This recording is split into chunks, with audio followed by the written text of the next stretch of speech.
What's up, world? I'm Cameron McKinney, and this is Pop Culture Spotlight, a podcast on the movies Cyrano and The Survivor.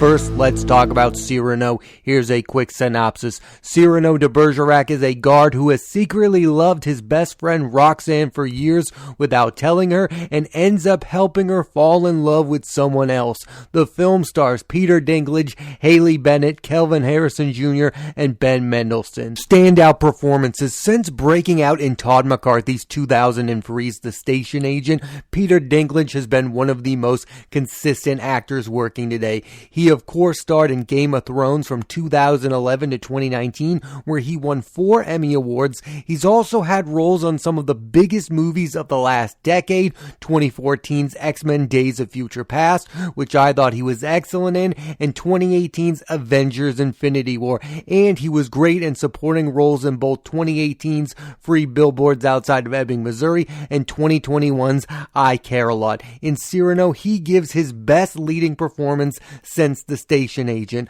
I thought he was good singing and endlessly captivating as the character. Cyrano, I was super impressed after seeing Haley Bennett in 2018's Thank You for Your Service with Miles Teller, and in director Antonio Campos' 2020's The Devil All the Time. She's equally impressive in Cyrano as Roxanne, a woman who is being lusted over by 3 men. Her opening musical number is especially incredible. And finally, what will it take for the world to realize Kelvin Harrison Jr. should be a massive movie star? He's given solid lead performances in 2018's Loose, 2019's Waves, and 2020's Monster, and supporting performances in 2017's It Comes at Night, 2020's The Photograph, The High Note, and The Trial of the Chicago 7. In Cyrano, he has one of the best scenes in the movie when Cyrano tells him Roxanne loves your soul, and he responds, "You are my soul." It's a heartbreaking moment for Harrison's Christian. I personally feel like we should be talking about Kelvin Harrison Jr.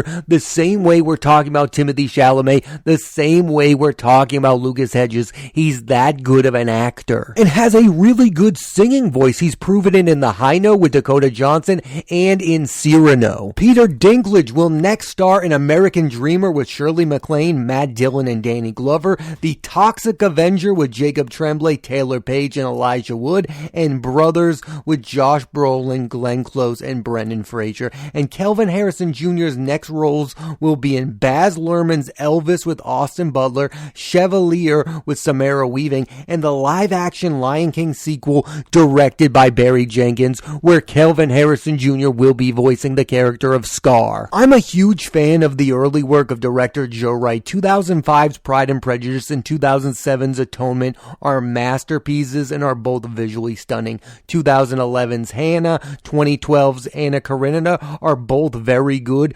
2009's The Soloist and 2017's The Darkest Hour are average. 2015's Pan and 2021's The Woman in the Window are both really bad. Wright is a mixed bag as a filmmaker, and what I would say about Cyrano is it's a good movie, but it lacks excitement. It has really good performances. The songs are not bad at all. It's just missing something. It's a decent looking period piece, as you would expect from Wright. I just don't think Wright has lived up to the potential and the expectations we all had for him. I mean, he really made a massive improvement from his first to his second film, but now he feels like just another average filmmaker. He's no longer on that list of must-see filmmakers. What I really want out of Wright is for him to reunite with Keira Knightley. That pair got the best out of each other. They did their best work together in Pride and Prejudice, where Keira Knightley got nominated for an Oscar, and Atonement, which is arguably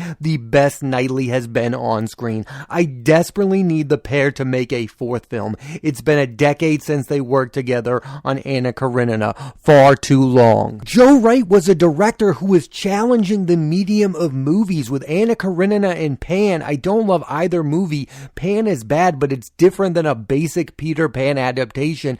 Now it feels like because of his recent failures like Pan and The Woman in the Window, he's making basic movies like The Darkest Hour and Cyrano, which are good, but basic. And then basic is the last thing I want from Joe Wright. Wright's next film is set to be Stoner, starring Casey Affleck. Cyrano had major Oscar buzz upon its release. There were critics who thought Dinkledge was a shoo-in for his first Oscar nomination, but release delays and lack of box office success kept the movie mostly out of the Academy Awards. Its lone nomination was for makeup design. I do think it's insane to watch all these musicals this past year and for only Andrew Garfield and Ariana DeBose, who won, to get nominated. Rachel Zegler, Mike Feist, and Robin DeJesus and Peter Dinkledge all should have been nominated as well. Getting back to Cyrano, like I said, it's a quality movie that lacks excitement. To be a movie musical and stand out in today's world, you need to be exciting and fresh, the way La La Land and Tick Tick Boom are. Cyrano is a story that has been adapted many times, and this version has made subtle changes. Dinklage's character lacks the iconic nose, but for the most part, it's a straightforward adaptation. I think one of the reasons Steven Spielberg's West Side Story wasn't a hit at the box office is because it too is a remake. I don't think straightforward adaptations of anything that's already been a movie is the way to go in 2022. You need to either remake it with a new fresh idea or don't remake it at all. Overall, Cyrano is good, but not that memorable. The look of the movie and the performances are solid, but the film is missing something. 2021 was a big year for movie musicals, so I thought now would be a great time to give my official ranking of the 2021 musicals. So here they are. Number 6, Dear Evan Hansen. This movie is a train wreck, and the only thing I enjoyed about it was Caitlin Dever. The rest of it was bad. Number 5, unfortunately, Cyrano. The early hype for this movie had my expectations high, and the movie, although good, did not live up to those expectations. Number 4, Annette. This movie is bonkers. Adam Driver and Simon Helberg are captivating. This is far and away the strangest movie of 2021. Number 3, In the Heights. Anthony Ramos goes full movie star in this film. This is definitely the most overlooked movie musical of last year. It is really interesting that after directing In the Heights, John Chu is going to direct the Wicked movie starring Ariana Grande and Cynthia Erivo, and it was announced earlier this week that the Wicked movie will be broken up into 2 films. That sounds like a bad idea, but I'm interested to see where that goes. The number 2 movie musical of 2021 is Steven Spielberg's West Side Story. Rachel Zegler, Ariana DeBose, and Mike Feist are giving their takes on these iconic cinematic characters, and they nail it. One of the best remakes you'll ever see. And number 1 is Lin-Manuel Miranda's Tick Tick Boom. Andrew Garfield gives my favorite performance of 2021. This movie is electric and nonstop and really shows what it's like to be a creative person. I don't know how to feel about the state of the movie musical. While I really liked 4 of the 6 movies that came out in 2021, it's hard to call any of them hits. West Side Story and Tick Tick Boom are critical hits, but West Side Story was not a box office one, and I'm not sure how many people have really seen Tick Tick Boom. Was this the last chance for movie musicals to remain relevant, or will they continue to be made at this pace? I'll say this, I know we're not living in the golden age of the movie musicals, but there are still decent ones being made, and I highly recommend you check out all 6 of these 2021 movie musicals. Musicals are not my favorite genre of films. I prefer sci-fi and westerns, but I still really enjoy a very good, well-made musical. And La La Land in particular was one of those movies that changed the way about how I feel about movies. That was one of those movies that made me fall in love with movies. I watched that movie and I was like, wow, I need to watch more movies like this immediately. And I can talk about how none of these 2021 movie musicals were box office hits, but it wasn't that long ago The Greatest Showman, an original movie musical, was killing it at the box office. La La Land made $300 million. My point is, I still think it's possible for a non-Disney film movie musical to be a massive hit at the box office, and I really hope they do continue to be made. Now let's switch gears and talk talk about the movie The Survivor. Here's a quick synopsis. During World War II, Harry Haft is forced to become a boxer and fight his fellow prisoners while being held up in a concentration camp. He's taken that career up in America, but has never really shared his story until he talks to a reporter in hopes of finding his lost love. The film stars Ben Foster, Vicky Krieps, Peter Sarsgaard, Danny DeVito, John Leguizamo, and Billy Magnuson. Spotlight performances. Ben Foster has long been thought of by many as one of the best actors of his generation. He's given, in my opinion, 3 of the best performances in westerns in 2007's Free 10 to Yuma with Christian Bale and Russell Crowe, 2016's Hell or High Water with Chris Pine and Jeff Bridges, and 2017's Hostiles,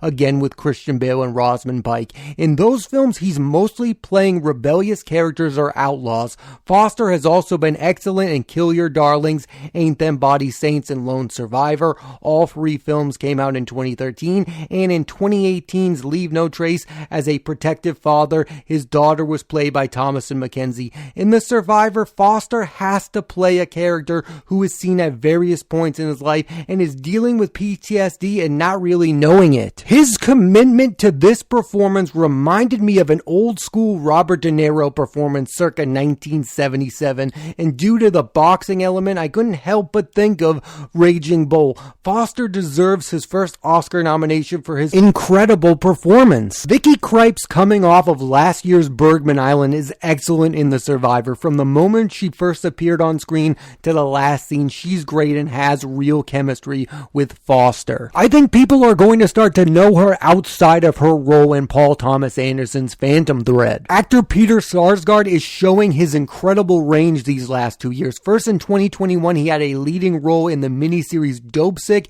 and had supporting roles in The Lost Daughter, directed by his wife Maggie Gyllenhaal, and The Guilty, voice only. And in 2022, he's had supporting roles in The Batman as the crooked district attorney, and in The Survivor, he is the reporter whom Haft shares his story with. Peter Sarsgaard is one of the best character actors working today. And finally, Billy Magnuson is someone who I first saw in Disney's Into the Woods, where he sings a duet with Chris Pine. He's playing a dim-witted prince who falls in love with Rapunzel. In the years since, his resume is stacked with good movies. He's had roles in Bridge of Spies, The Big Short, Game Night, he's really funny in that one, Velvet Buzzsaw, big studio fare like the live-action Aladdin, and the final Daniel Craig-led James Bond movie No Time to Die. He also had a role in the Sopranos prequel movie The Many Saints of Newark, where he plays fan-favorite character Paulie as a youngster. In The Survivor, he's playing the Nazi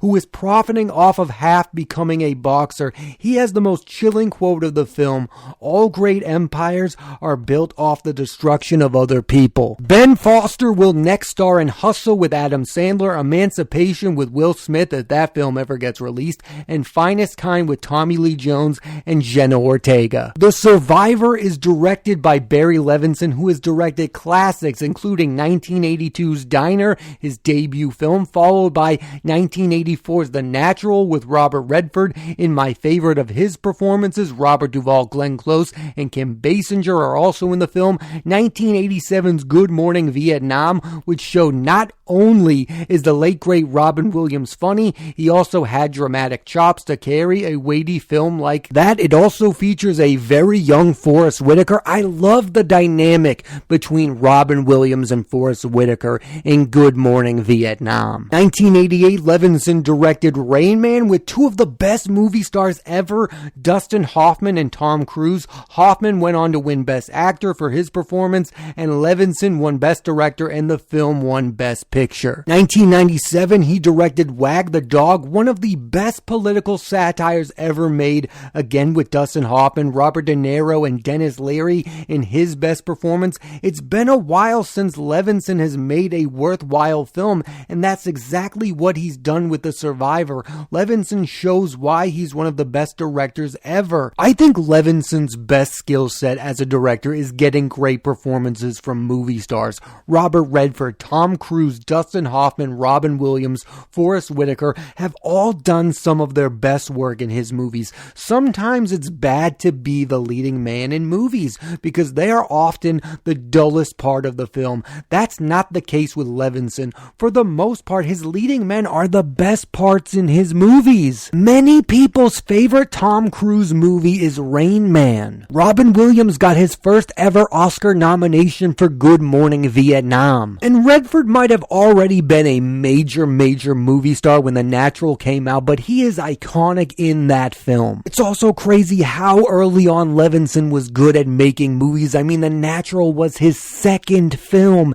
and it starred Robert Redford. Robert Duvall is in the movie. Levinson is next set to direct Francis and the Godfather, a movie about the making of the beloved classic Godfather, with Oscar Isaac playing Francis Ford Coppola, Jake Gyllenhaal as the producer Robert Evans. Elle Fanning and Elizabeth Moss are also in this movie. I really hope this film gets made, because from what I'm hearing, the television show about the making of The Godfather, The Offer, starring Miles Teller, is not very good. And also, who doesn't want to see Oscar Isaac play Francis Ford Coppola? The Survivor is an example of how some of the best biopics are about people who are not super famous. We know the stories of so many people who get movies made about them, like Madonna, who's getting a biopic. For the most part, we know her story. The Elvis movie is coming. We know Elvis. We know these people. With this movie, you have a subject in Harry Haft who many people, including myself, have no idea who he is, and they are going to be blown away by this story. I was discovering who this person was. I had no idea who Harry Haft was. It's not like watching Rocket Man. I know who Elton John is, Bohemian Rhapsody. I know who Freddie Mercury is. I have never heard the name Harry Haft, and now I will never forget it. I think we have Who Should Get biopics backwards. We give it to the most well-known human beings on the planet. I think we need to tell the stories of the people who we should know. We should all know the story of Harry Haft, and hopefully you'll watch The Survivor and learn it. And what makes Haft the perfect subject for a biopic is he has a clear event you can base the movie around. He was a boxer who was turned into a boxer in a concentration camp. That's the subject of the movie. That's all you need, and that's fascinating. Like, I don't know the story. The problem with other biopics of other super famous people is they don't know what to make the movie about. For example, Respect with Jennifer Hudson playing Aretha Franklin. I watched that movie. I did a podcast on it. I have no idea what that movie is about. What is the story of Aretha Franklin? What that movie is just a bunch of moments where Aretha Franklin became famous. It doesn't tell me anything about Aretha Franklin. When you watch The Survivor, you are learning about Harry Haft. You are learning about his story. And it's an incredibly tragic story what Harry Haft had to endure, but I feel like most people should watch this movie and learn that story. I think that's what the purpose of the biopic should be. I also loved how the movie really isn't about boxing. I mean, there have been so many great boxing movies. I didn't want this movie to be a cheesy boxing movie. I've seen that. I've loved that. I love The Fighter. I love Raging Bull. I've seen those movies. This is not that. There's barely any boxing, and I loved this movie for that. I didn't need this movie to be a boxing movie. I needed this movie to tell the story of this man, and that's what it did, and it did it perfectly. I mean, it's crazy. This man became a professional boxer in America after being a boxer in a concentration camp, not for money, not for fame, to find his love and to see if she's still alive. And I don't want to spoil it, but he also kind of sacrifices his reputation to achieve this goal. Overall, I didn't know what to expect from The Survivor, and what I got was a high-quality movie that perfectly showcases its leading man, Ben Foster. If you watch this movie and don't think Ben Foster is a top 5 leading man, I don't know what movie you're watching. His accent was perfect. Again, his commitment to this performance reminded me of a classic Robert De Niro performance, and that is the highest compliment I can give that performance. Give this man his first Oscar nomination now. Thanks for listening listening to this edition of Pop Culture Spotlight. I'm Cameron McKinney, and there'll be a new episode of the podcast every Thursday, and I highly recommend you watch The Survivor. Next week on the podcast, I'm talking about the movies Everything, Everywhere, All at Once, starring Michelle Yeoh, Ki-hee Kwan, and Jamie Lee Curtis, directed by Daniel Kwan and Daniel Scheinert, and The Outfit, starring Dylan O'Brien, Zoe Deutsch, Johnny Flynn, and Mark Rylance. So tune into that, and please rate, review, and subscribe.